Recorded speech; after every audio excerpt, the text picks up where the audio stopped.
Welcome to my thoughts on the book The Last Wish, written by Andrzej Sapkowski. I'm sorry if I'm pronouncing that wrong. In the book itself, we follow the character named Geralt as he goes around doing his job and trying to just live life and make a living. But the thing is, his job is special. He is a witcher, and that is someone who's really good at killing monsters.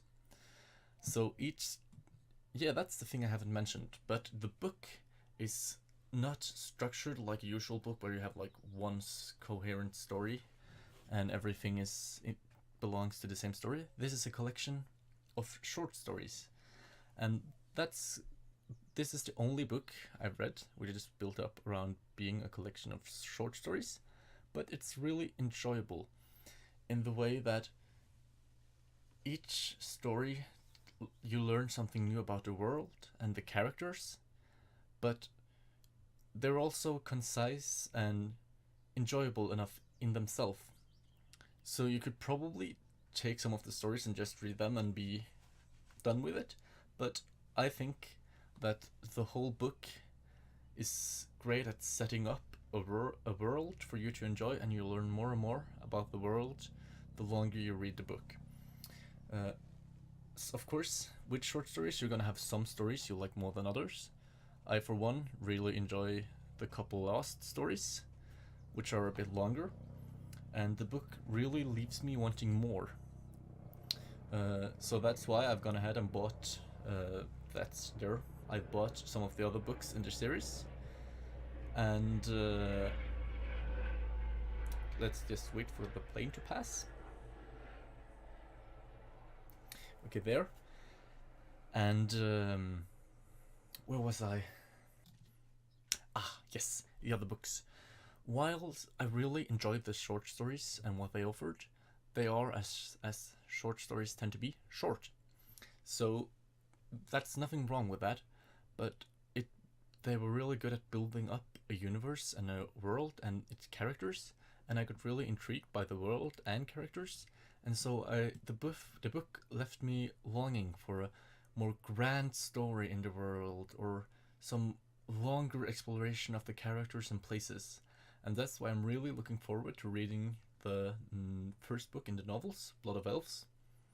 And if the book did something for me, it really made me want to keep going in this universe and get invested in it. And while I really liked the short stories, I felt they were kind of short and left something to be desired. But as a book that's setting up a universe, it has great writing, and I also, for those of you who likes audiobooks, I listen to the audiobook, and I think there's only a couple audiobooks. The English audiobook, at least on Audible, there's only one, and I think the narrator did a great job portraying the characters and all their emotions and stuff like that. So I really recommend reading it whilst listening to an audiobook. And what more is there to say? What more is there to be said? Well, if you really like fantasy and want something with, I don't know how to say it, with a kind of different feel, as I mentioned earlier, this has kind of more, at least to me, of a folklore feel to it. I would recommend reading this book. And of course, a thing with it is, since it is a collection of short stories, if you're kind of reading the first 2 or 3 short stories and you don't like them, you don't have to read the rest of the book. You can just stop there, and you've gotten some stories through.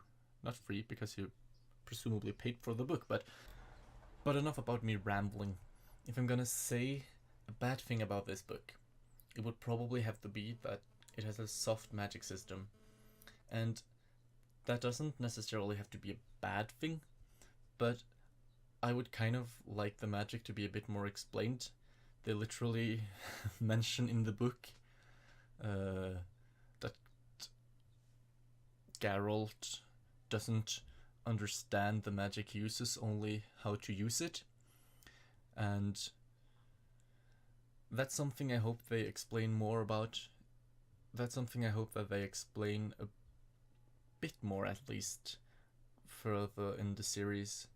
But even if they don't, I would still recommend this book greatly. It was a fun read, and it's not really a long book. It's short, so you can get through it pretty quickly. And yeah, that's it. I recommend it.